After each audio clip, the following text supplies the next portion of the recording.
아니, 정말 이해할 수가 없습니다. 단 한 번의 스윙, 아무것도 아닌 것처럼 보였던 그 세리머니 하나가 한 감독의 명예를, 그리고 한 팀의 규율 전체를 무너뜨리는 가장 잔인한 한 방이었습니다. 도대체 왜 이런 일이 벌어진 겁니까? 김준석입니다. 오늘 우리는 반드시 그 치욕스러운 세리머니 뒤에 숨겨진 추악한 진실을 파헤쳐야만 합니다. 자, 겉으로 드러난 이야기는 아주 그럴싸해 보입니다. 심태용 감독 경질 이후 울산 HD가 공식전 2연승을 달렸습니다. 리그에서는 광주를 2대 0으로 잡았고 아시아 챔피언스 리그에선 주전들에게 대거 휴식을 주는 이른바 풀 로테이션을 가동하고도 산프레체 히로시마를 1대 0으로 꺾었습니다. 많은 사람들이 이걸 보고 감독 교체 효과라고 말하죠. 하지만 여러분, 절대로 그 숫자에 속아선 안 됩니다. 이것은 부활의 신호탄이 아닙니다. 이건 훨씬 더 지독한 병이 겉으로 드러낸 아주 작은 증상에 불과하기 때문입니다. 자, 오늘의 그 골프 스윙을 이해하려면 우리는 아주 낡은 진료 기록부 한 권을 펼쳐봐야만 합니다. 지금으로부터 거의 10년 전 이청용 선수가 아직 잉글랜드에 있던 바로 2016년의 기록입니다. 이건 절대로 그냥 흘러간 옛날 뉴스가 아닙니다. 이것이야말로 모든 비극이 시작된 첫 번째 범죄 현장입니다. 그렇다면 당시 그가 저지른 죄의 본질은 무엇이었을까요? 그는 출전 시간을 두고 앨런 파주 감독과 직접 대면해서 남자답게 해결하려 하지 않았습니다. 아니요, 그는 가장 비겁한 우회로를 선택했습니다. 바로 영국의 자기 감독을 공격하기 위해 머나먼 조국 대한민국의 언론을 이용한 겁니다. 이건 전략적으로도 지극히 비겁한 선택입니다. 돌은 던지고 싶지만 손은 숨기고 싶은 심보, 정면 충돌의 책임은 피하면서 어떻게든 위기를 만들어내고 싶었던 겁니다. 자, 그렇다면 진짜 프로페셔널 구단은 여기에 어떻게 대응했을까요? 크리스탈 팰리스는 감독을 경질하지 않았습니다. 그들은 선수를 처벌했습니다. 벌금 5천만 원, 그리고 다음 경기 즉시 명단에서 제외시켰습니다. 그들은 그라운드에 아주 강철 같은 메시지를 보낸 겁니다. 그 어떤 개인도 팀보다 위대할 수는 없다. 규율이야말로 모든 것 위에 존재한다. 이것이 바로 유럽 축구의 근간입니다. 이청용은 이 값비싼 수업료를 내고 이 교훈을 뼛속 깊이 새겼어야만 합니다. 하지만 그가 영국에서 배워온 유일한 교훈은 존중이 아니었던 것 같습니다. 오히려 훨씬 더 위험하고 뒤틀린 깨달음을 얻어온 것이죠. 아, 유럽에서는 이런 짓이 통하지 않는구나. 그런데 한국에서는 어떨까? 바로 이 질문이 오늘날 울산의 비극을 잉태한 악마의 씨앗이었습니다. 자, 이제 울산으로 다시 돌아와 봅시다.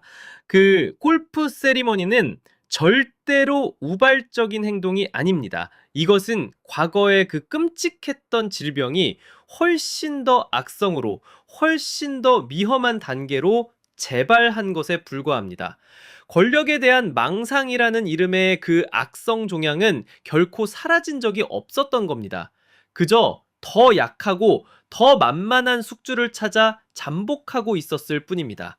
정말 소름 돋는 평행이론을 보십시오. 첫째, 공격의 대상. 앨런 파듀 그리고 신태용 모두 자신과 갈등을 빚었던 감독입니다. 둘째, 공격의 방식. 정면 충돌이 아닙니다. 언론과 대중이라는 공개적인 무대를 이용해 상대를 모욕하고 조리돌림하는 방식. 소름 돋게 똑같지 않습니까? 셋째, 공격의 목적.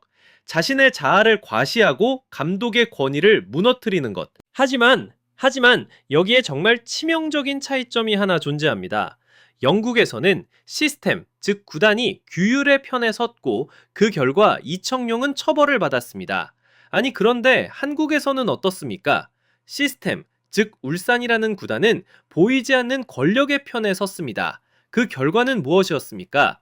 감독의 목이 날아갔습니다. 바로 이 차이가 그 악성 종양을 키운 자양분이 된 겁니다. 영국에서는 강제로 도려내졌던 그 종양이 모든 것을 용납하는 이 무르고 무능한 K리그의 환경 속에서 다시 뿌리를 내리고 무럭무럭 자라나고 다른 곳으로 전이되고 마침내 팀 전체를 집어삼키게 된 겁니다. 자, 그렇다면 최근의 2연승, 이 반짝 효과는 대체 무엇이란 말입니까? 제발 착각하지 마십시오. 이건 회복이 아닙니다. 이건 그저 증상 제거 요법일 뿐입니다.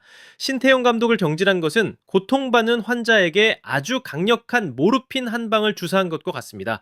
모르핀을 맞으면 어떻게 됩니까? 일단 고통이 사라지죠.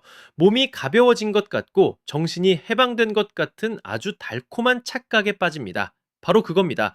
선수를 짓누르던 심리적 압박감, 그들이 저항하던 감독이라는 존재가 사라지자 일시적으로 경기력이 폭발한 겁니다.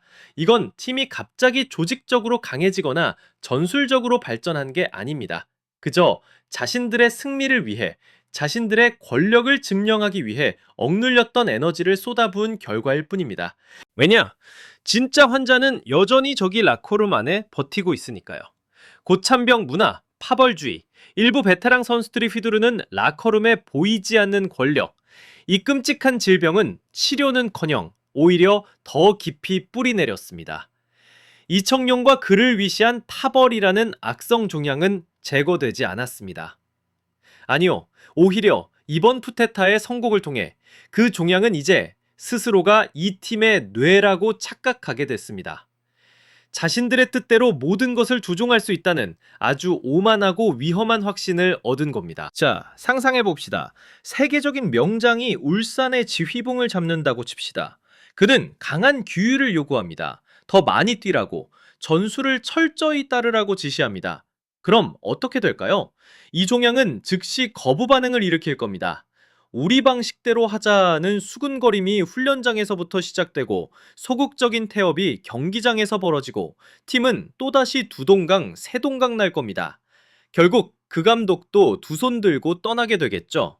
울산은 문제를 해결한 게 아닙니다. 그들은 그저 미래에 닥쳐올 더 거대한 파산을 아주 잠시 유예했을 뿐입니다.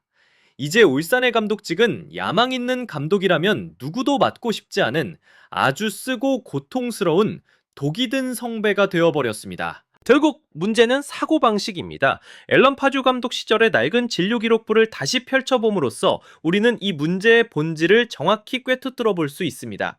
이 이야기에서 이청용은 피해자가 아닙니다. 그는 권력에 대한 망상이라는 아주 질 나쁜 만성질환을 앓고 있는 환자일 뿐입니다. 영국에서는 강철 같은 규율이라는 환경이 그 병을 억제하고 통제했습니다. 하지만 울산에서는 무능하고 무책임한 구단의 경영 환경이 그 병이 다시 폭발하도록 방치했고 결국 한 감독의 커리어를 죽이고 라커룸 전체를 독으로 물들였습니다. 이 썩어빠진 사고방식을 바꾸지 않는 한 실패는 반드시 반복될 것입니다. 울산의 최근 2연승은 부활의 신호가 아닙니다. 아니요. 그것은 암세포가 마침내 온몸을 정복한 뒤 찾아오는 소름 끼치도록 고요한 침묵일 뿐입니다. 그리고 그 환자가 제대로 된 치료를 받지 않는 한 울산 왕조는 영원히 또 다른 쿠데타의 망령 아래서 공포에 떨며 살아가게 될 겁니다. 우리는 이 고통스러운 진실을 정면으로 마주해야만 합니다. 오늘 구단의 경영 실패는 정말 뼈아픈 교훈입니다. 하지만 저는 비온 뒤에 땅이 더 굳는다고 믿습니다. 왜냐하면 우리는 대한민국 축구를 사랑하고 우리 축구가 더 깨끗하고 더 프로페셔널한 방식으로 위대해지길 바라기 때문입니다. 이상 저 김준석의 관점이었습니다. 여러분의 생각은 어떻습니까? 과연 울산의 진짜 악성 종양은 누구일까요? 댓글로 남겨주십시오. 그리고 가장 뜨거운 분석을 놓치지 않으시려면 좋아요와 구독 잊지 마십시오. 다시 뵙겠습니다.